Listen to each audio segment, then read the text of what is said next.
Yo, what's going on, YouTube? And welcome to Goal Line Hockey. It's your boy Kevin Ford today. We are taking a look today at the Arizona Coyotes. Guys, they've had a really tough start to the 2021 NHL season. We'll be taking a look at the Yotes in this video. If you guys like what we're doing here at Goal Line Hockey, you want to see the latest news around the NHL, you guys know what to do. Make sure to give this video a big thumbs up and an even bigger subscribe down below. Let's take a look at the Arizona Coyotes. Going into this season, I knew it was going to be rough for the Arizona Coyotes. But where they are right now, I have to say I'm a little bit surprised. The Arizona Coyotes right now, 9 games into the season, are 3-5-1 on the season. 3 wins, 5 losses in regulation, and 1 overtime or a shootout loss. They have 7 points right now, and their point percentage is at .389, which is not good. And not to mention their plus minus is a -3 overall. They find themselves 7th in the Honda West division. The only team behind them, and I may have to do a video on them later this week, is a team in California, but not the team I thought. It's the San Jose Sharks. So the Arizona Coyotes come into this season, and a lot of people had them in the postseason. Now, I did not. I saw some of the issues. We didn't see enough last year that really made me think that they could come in and do something legit this year. And to make things worse, the team isn't injured this year or as injured. Last year, you could say, all right, Nick Schmaltz was out of the lineup. They lost some defensemen out of the lineup due to injury. Both goaltenders were hurt most of last season. And that is not the scenario this year. No, the Arizona Coyotes are overall, they're pretty healthy, and they are still struggling. And Oliver Ekman-Larsson's decline has not looked good, and it's a continuing conglomerate of issues for this Coyotes team. The lack of goal scoring, the lack of depth in between the pipes. It's just been a mix of everything for the Yotes the last 2 years, and we're seeing it on full display right now. And some of those moves John Jacob made, all those high analytic moves, not looking so good right now. Not looking good at all. So let's take a look at the Coyotes so far this season. So they start the season taking on the San Jose Sharks. They play 2 games against the Sharks out in the desert. They lose 3-4 in the first game, which was a tough loss in a shootout. And then they won 5-3. They would play Vegas. They dropped both those games against the Golden Knights. Then they would head home to take on Vegas. They did win the first one at home, but dropped the second one, so they lost 3-4 to the Golden Knights. And then they go take on Anaheim. They split against the Ducks. And now they most recently lost the St. Louis Blues 4-3. And I didn't watch the game, but I saw the highlights, and I'm like, oh my, here we go again. Another late goal, and they probably could have got a point. They probably could have stole a point from this one. And they just couldn't get it done. And, at the end of the day, I hate to say it, you play a team like the Ducks, you got to be able to put up, like, in that first game, you don't score a goal against the Ducks. Like, come on. They are not scoring that much in Anaheim. Believe me, I'm a Ducks fan.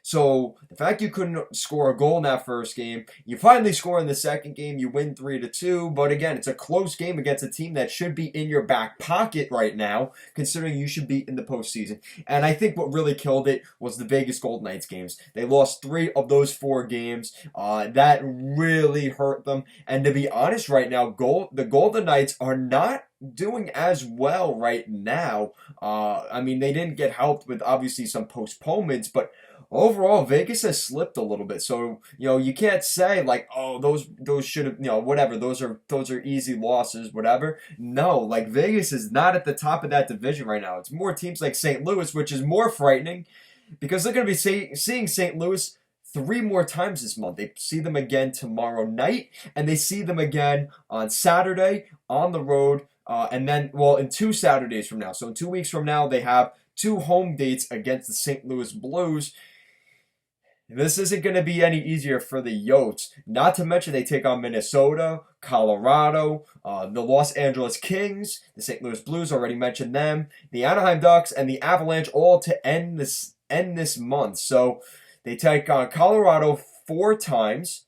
They take on St. Louis 3 times, Anaheim twice, LA twice, and Minnesota twice. And like I said, All those teams are ahead of them in the standings, and the only team that's really below them is the Sharks. So I guess that's part of the schedule. But the problem is here, once we get to Valentine's Day, which I don't even know what date it is, I don't really give a shit when it is, but to be honest, but for the Coyotes, by the end of the month, we're going to know if the Coyotes make the playoffs or not, because right now they're teetering toward missing the playoffs already.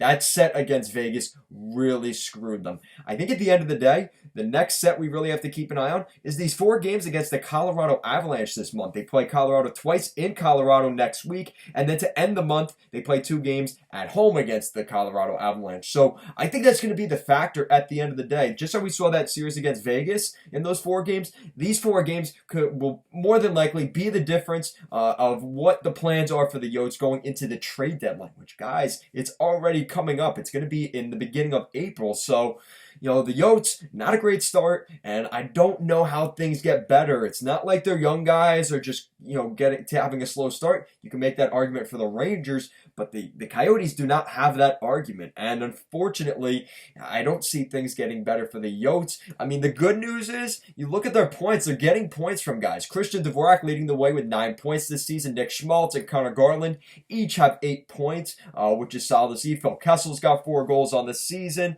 There's reason to be optimistic. Both goaltenders have above 900 save percentage. Darcy Kuemper, a 2.65 goals against average, as well as a 904 save percentage. And Antti Ranta has pretty solid numbers too. His goals against average is a little bit high at just a little over 3 goals per game, 3.01, but his save percentage is at a 912, which is pretty solid, around league average. So at the end of the day, the Arizona Coyotes are not in the best spot right now. We can agree on that. But the goaltending looks strong. And if they could just put in a couple more goals, as we see the emergence of guys like Christian Dvorak, Conor Garland, there's hope still for this team. Nick Schmaltz. So those guys are leading the way for the team, which is a good thing. They're just not getting enough depth goal scoring. And it's good that Phil Kessel has 4 goals, but they need a little bit more production from him. Guys like Keller really need to pick things up if the Arizona Coyotes want to get back in the chase. It's still early in the game. It's early enough where they can get themselves back in.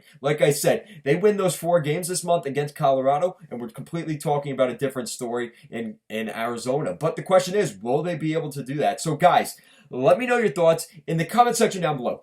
Of those 4 games against Colorado later this month, how many points do they get? Out of a possible 16 points, 8 points, out of a possible 8 points, how many of those do you think the Arizona Coyotes will get? Let me know your thoughts in the comment section down below. And if you guys like what we're doing here at Goal Line Hockey, and want to see the latest news around the NHL, make sure to give this video a big thumbs up and an even bigger subscribe down below. Thank you so much for watching, and let's go Yotes.